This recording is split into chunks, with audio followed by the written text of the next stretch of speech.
Langkah Presiden Amerika Serikat Donald Trump untuk menghidupkan dan memperluas perjanjian Abraham kian nyata. Setelah mengalami stagnasi akibat pecahnya perang Israel-Hamas, inisiatif normalisasi hubungan antara Israel dan negara-negara mayoritas Muslim itu menemukan momentumnya kembali.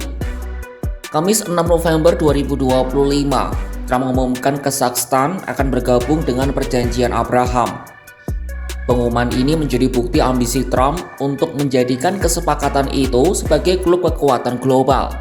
Sekaligus memperluasnya tak cuma dari negara-negara Timur Tengah, tapi sampai Asia Tengah. Seperti apa informasi detailnya? Simak selengkapnya dalam video berikut.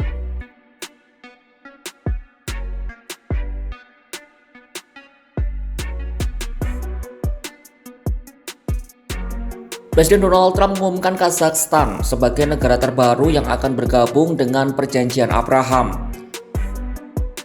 Informasi mengenai bergabungnya Kazakhstan ini disampaikan Trump melalui platform Truth sosial pribadinya pada Kamis 6 November 2025. Sebelumnya, ia telah melakukan panggilan telepon dengan Perdana Menteri Israel Benyamin Netanyahu dan Presiden Kazakhstan Kassym-Jomart Tokayev. Bergabungnya Kazakhstan dalam perjanjian Abraham kembali ditegaskan saat ia menjamu para pemimpin 5 negara Asia Tengah di Gedung Putih pada hari Kamis. 5 negara itu adalah Kazakhstan, Kirgistan, Tajikistan, Turkmenistan, dan Uzbekistan.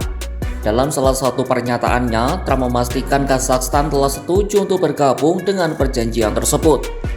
Trump terus mengisyaratkan bahwa Kazakhstan bukanlah negara terakhir. I'm optimistic that each of the countries here today will reap the benefits of peace if they embrace the opportunity that we've unleashed with the agreement.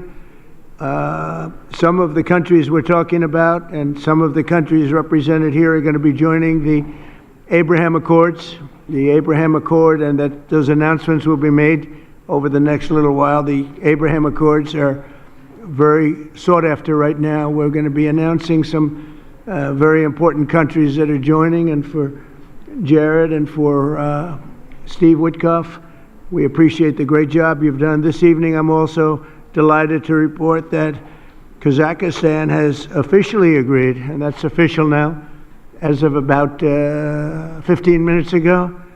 A tremendous country with a tremendous leader has officially joined the Abraham Accord.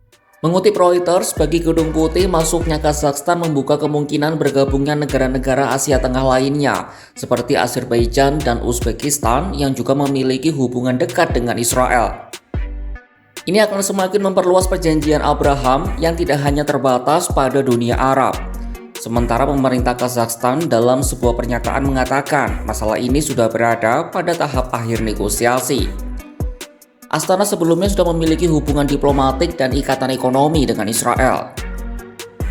Menlu AS Marco Rubio menyebut hubungan baru Astana Tel Aviv lebih dari sekadar hubungan diplomatik.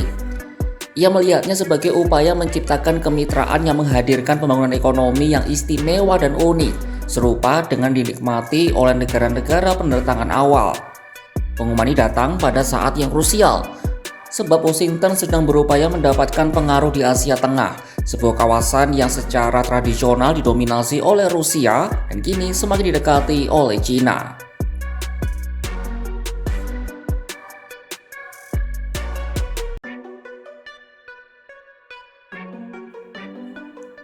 Presiden Donald Trump mengharapkan adanya perluasan perjanjian Abraham segera. Salah satu negara yang paling diincarnya untuk bergabung dalam perjanjian normalisasi hubungan dengan Israel ini adalah Arab Saudi. Dalam sebuah wawancara pada Oktober lalu, mengutip Reuters, Trump menyebut Saudi adalah kunci agar negara-negara Arab lain dapat ikut serta.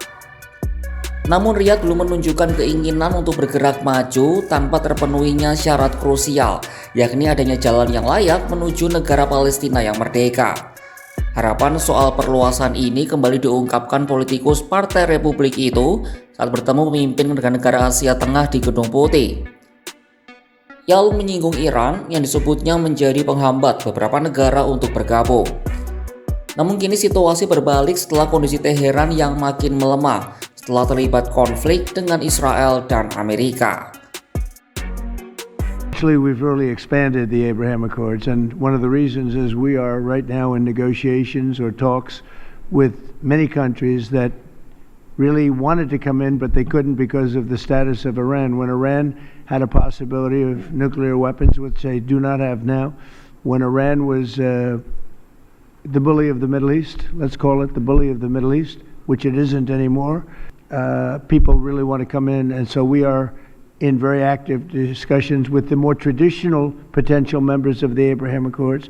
The four originals are phenomenal, and they're doing really well. They're making a lot of money with trade and other things being in the Abraham Accords, and we're expanding it a little bit. When a few of these countries come in, that's a great expansion, and these are very substantial countries, so we consider that a great honor. It was brought to our attention that they wanted to do that, and we think that's great. So it's really an expansion of the Abraham Accords.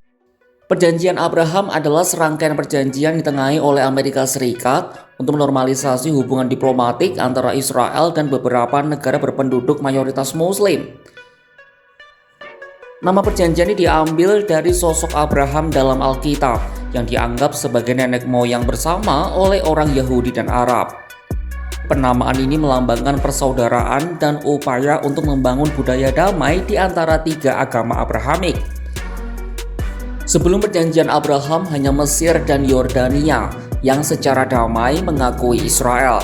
Kesepakatan ini berhasil mendobrak tabu yang telah lama berlaku di dunia Arab. Tiga negara pertama yang menandatangani perjanjian Abraham pada 2020 adalah Uni Emirat Arab, Bahrain, dan Maroko. Ambisi Donald Trump untuk memperluas perjanjian Abraham kian terang. Ini bukan sekadar upaya damai, melainkan proyek ambisius untuk mendefinisikan ulang peta geopolitik global. Masuknya Kazakhstan, negara muslim non-Arab yang terletak jauh di Asia Tengah, menjadi bukti tegas bahwa Trump ingin mengubah kesepakatan ini dari urusan regional menjadi klub kekuatan strategis yang merentang melintasi benua. Tetapi keberhasilan jangka panjang dari platform geopolitik Trump ini tetap bergantung pada satu aktor kunci, yakni Arab Saudi. Saudi bersikeras menjadikan jalan menuju negara Palestina merdeka sebagai prasyarat, sebuah tuntutan yang menjadi tantangan terbesar bagi Donald Trump. Mampukah Trump menggait Saudi masuk dalam perjanjian Abraham? Saksikan kabar lainnya hanya di kanal YouTube Kompas.com.